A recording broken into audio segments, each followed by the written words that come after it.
Good morning, mabuhay and madayaw. I am John May Lanoy, your host for today. So in this video, we have our guest of honor, which is a student of iStack Davao, taking the course of HRT, Hotel, Restaurant, and Technology. So guys, help me welcome Miss Liza Camigan Correa. Hi Miss Liza, welcome to the show. So I am John May Lanoy. And how are you, ma'am? So, I'm fine. And ikaw, kumusta? Okay lang din po, ma'am. Thank you. So, what's your mong business, ma'am? Ang ako ang business kay nagapokus jud ko o kanang pamaligya o sudan sa mga area. So, yun sa mag-start ang nga nila business? So, naisipan ako ni siya, nakam up lang puti sa ako ang family kay Kinoy. Ginahuna-huna na mo ang kanang target market na gani na mo nga kanang kung unsa ang ilahang need sa mong area jud. So, nahulog na siya ang family business. Yes. So, unsa mong reason, ma'am, of inspiration sa pag-start ang nga business? So, nag-start ko ani nga ako jud nag-handle July 2, which is isa mo siya sa mo ang subject.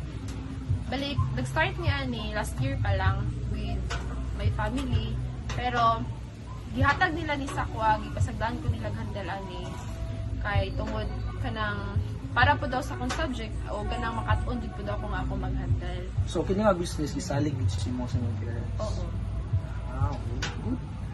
So, unsa mo mga memorable, ma'am, na experience ang nga business? So, ang isa jud nga dili na ako malimtan, every time nga kanang nagabaligya mi or kanang naga-deliver sa ilahang mga order kay kanang ilahang pagka-satisfied gani sa mga gina-offer na pagkaon sa ilaha. Bali kanang naganahan sila sa mga ginaluto. Bali nahimo na mo silang Inspiration. oh, So, diha mo bugod makita na to sa feedback sa isa ka tao Oo, sa sa unsa nilang good ba to ang services na paglatay, di ba? So, tama. It's good. So, di ba sa pag-start na tong business, ma'am, nagit tay capital. So, may I ask kung pila ang mga capital? So, kani siya nga sa business lang namo kay gamay lang jud siya kapital. Ang kapital lang namo ani kay siguro na lang sa 500 sa starting capital. Pero nagano man gud siya kay walang man gud ka product ka mo ginaluto, then nagko gud siya ginan siya.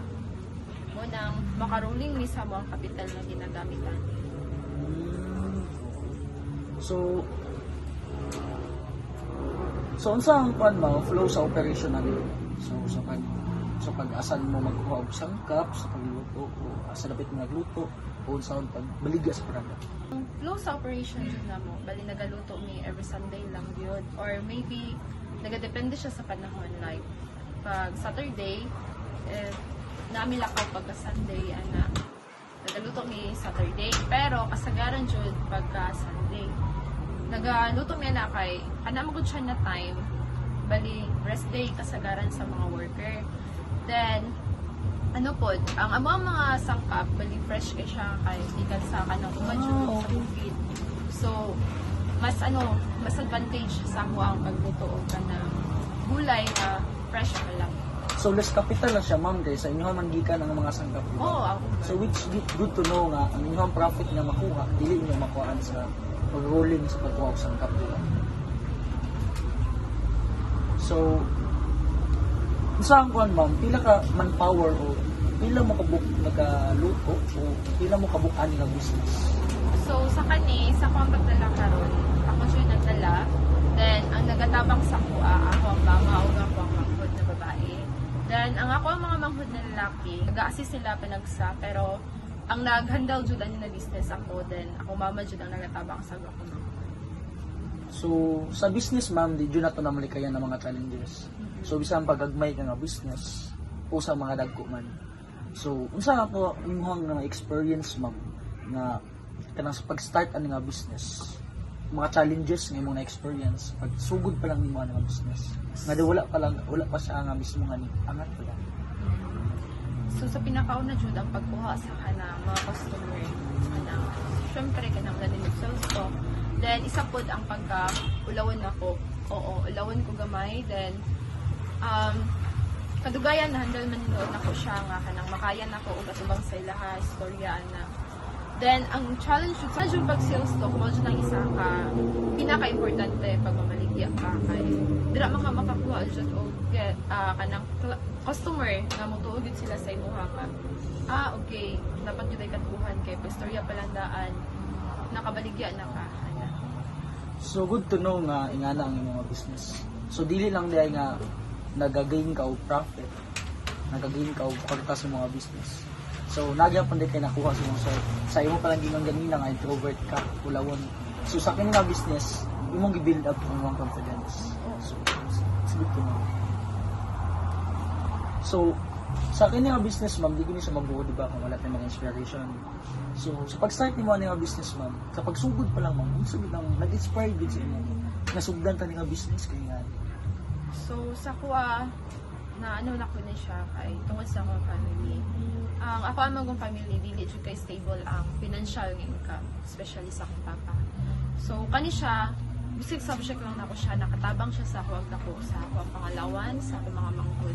So dako siya tabang sa kuha para yun sa akong pamilya kay isa nga nakatabang ko sa ilaha tungod ani. So sa kuan ma'am sa marketing aspect sa atong pagpamaligya. So unsa imong strategy sa pag-build up nga business na mas mulambo na siya?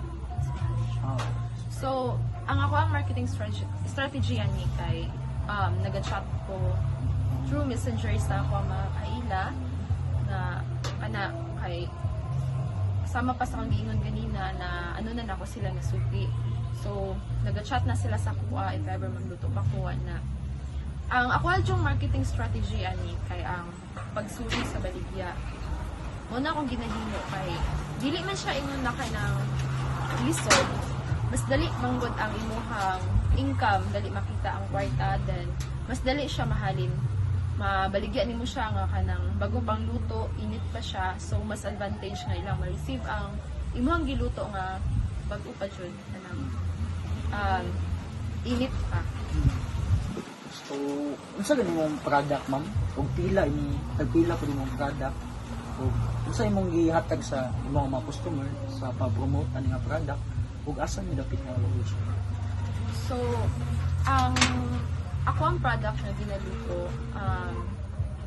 salad na langka o ginataan na gulay. Mao na ako ang main na product. Then himo sad ko og lumpia na which is ginabalot lang nako siya, then sila na ang bala luto. Then ang ako ang ginahatag na price sa ako mga baligya is pangmasa lang yun siya. So 15 pesos, 20 pesos for the lumpia.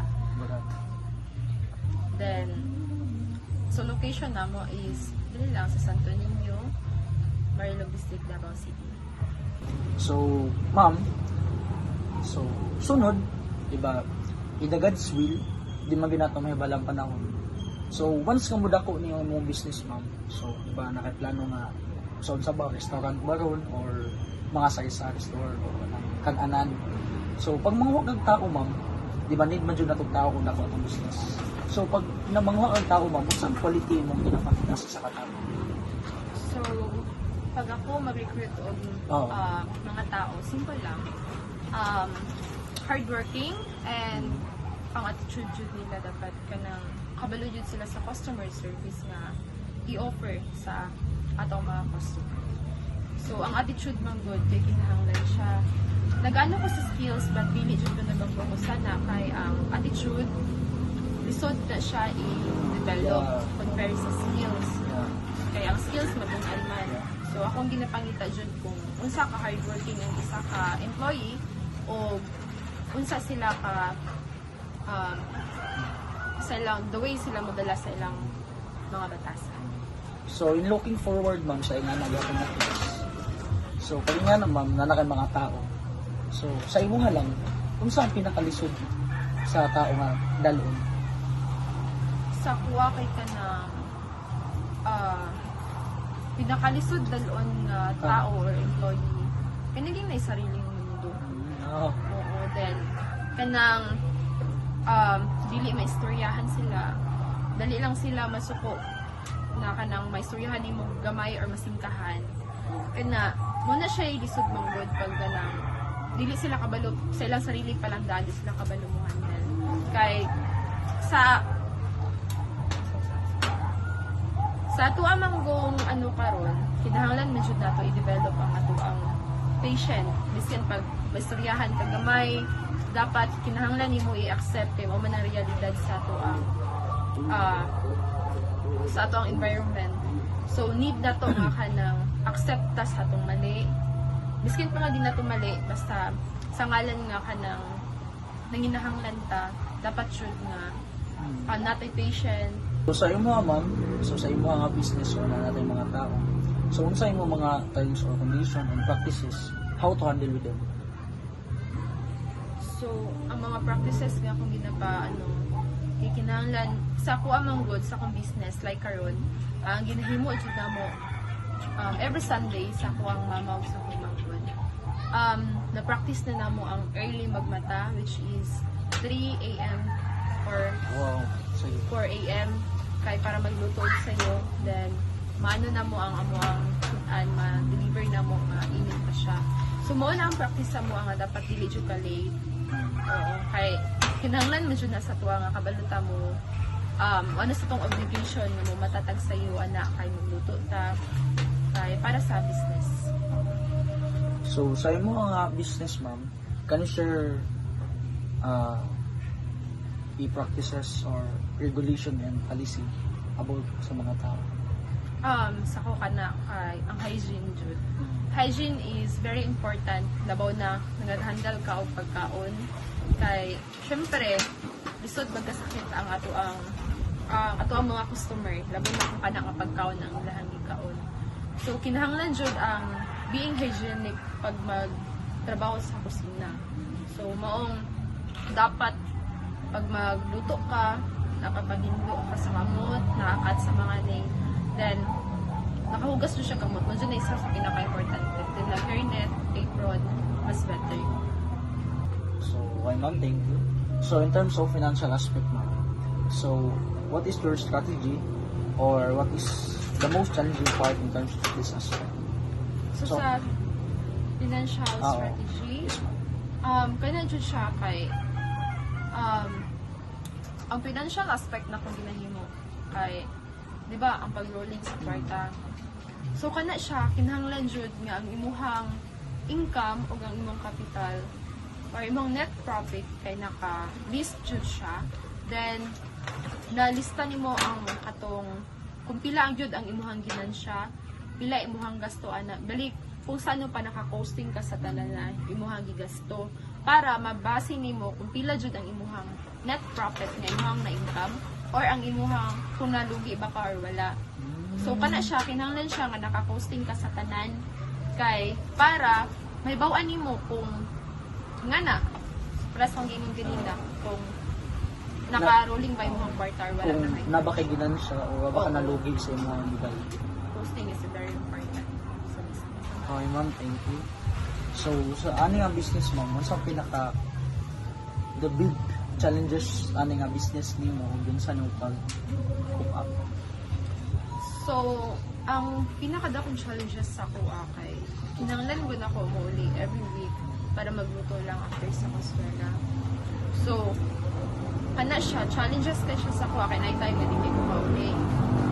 Pero, na-cope up na ko na siya tungkol sa kuha ko, tabang sa kuha ang mama ug manghod. So, every time nga wala ko, sila ang magdala o mag-manage sa mga negosyo, sila na bahala sa tanan. Then, i-record na lang nila or i-inform na lang ko nila ngayon nga ana, pila ang halin, pila lang gasto. Bali, nakasulat siya ko ng tanan. So, sa naman yung kay business ma'am, so, naman yung kadiri sa mga lugar na business ana. So, unsa imong ma-advise ma'am sa mag-start pa lang ng business? Sa ko ang advice sila hakay, dapat dili jud ka mahadlok mag-start o isa ka business, bahala og kanang gamay lang gani mo ang kapital or kanang nahadlok ka kay tungod na kay kakompetensya. So, ang imuha jung buhaton dapat kinakaisalig sa imong sarili nga biskan pag kanang kuan, daghan kag naagian, dapat salig lang jud na makaya nimo ang tanan bisan pag So, kana siya, kinahanglan lang nimo saligan nimong sarili kay dira magud nag-start ang tanan sa imong sarili. Makaya nimo ang tanan pag nakasalig sa imong sarili. Ana jud mas makahuna ka og mas broad pa gani sa kaysa sa imong gina-expect. So, mo na siya. Kinahanglan jud nga salig lang jud. So, thank you Miss Liza sa imong time. So, what a wonderful advice sa mag-start pa na business. So, guys, this is the end of the interview. So, if you have a question, just click and subscribe. Follow this page.